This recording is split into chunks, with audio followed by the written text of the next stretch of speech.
To write or not to write? That is the question.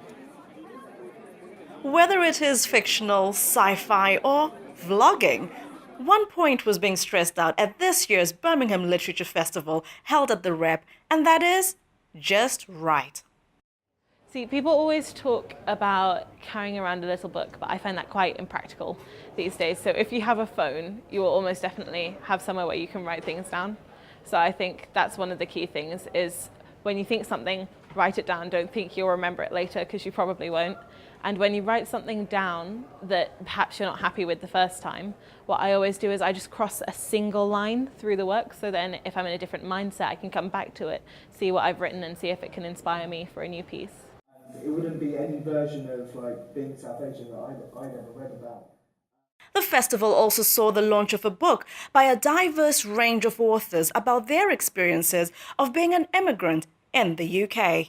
So the book is 21 non-fiction essays by 21 writers of colour about race and immigration in the UK, and it's a book that celebrates the voices of writers of colour telling their stories in their own voices. And I wrote it, I put it together because I was sick of the lack of opportunities for British writers of colour in the publishing industry, and I knew that there were loads of amazing writers out there, and I wanted to read what they had to say. I hope this book will help to place more of a spotlight on some amazing writers who are out there who are writing amazing things, and get them to write books, because books can affect social change, and like having a diversity of authors creates something that is truly multicultural, not monocultural. Zadie Smith, in her book White Teeth, wrote that England was a gigantic mirror and there was Irie without reflection, and that's how I feel often books are. There are so many people out there who feel like they are without reflection, and that's what I want this book to be. With the upsurge of online writers, how important is blogging or vlogging? Blogging is important because traditionally voices of criticism, of insight, of academia have always been sort of segregated into people who have those qualifications, who have those contacts, who work within that industry already. And blogging, I think, democratizes that in one way. So anyone who has an opinion of something can say something about books or TV or about politics, whatever they want. So I think it's very important in that people get to see and read and hear perspectives that they wouldn't normally get through mainstream media. And of course with the internet now you've got things like YouTube, so you've got blogging and you've got video blogging as well. So that's all very important.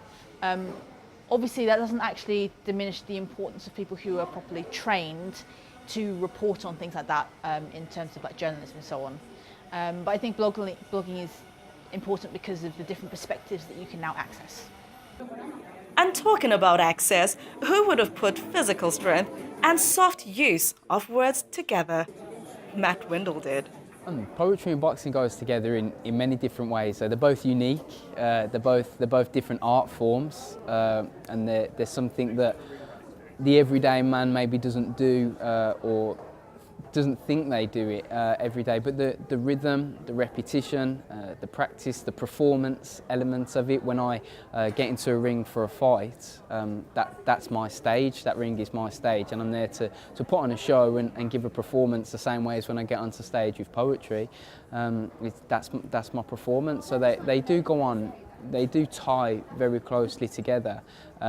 As well, when people realise that I'm a poet, but then they realise I'm a boxer, they become a little bit more sort of shoulders down and relaxed, and I become a little bit more accessible to them. And I'm often surprised by how many people then say to me, "Oh, I do a little bit of writing. Could I send you a poem? Could I send you something that I do?" And if they just thought I was a poet, I'm not sure they'd necessarily do that because of the poetry and the boxer. They see me as, I don't know, a little bit more of like an everyman, just a normal person. With technology providing a much more efficient and global market for all to read, it is an exciting thought that one of these aspiring writers just could be Britain's next best-selling author across the world. Big news, Birmingham.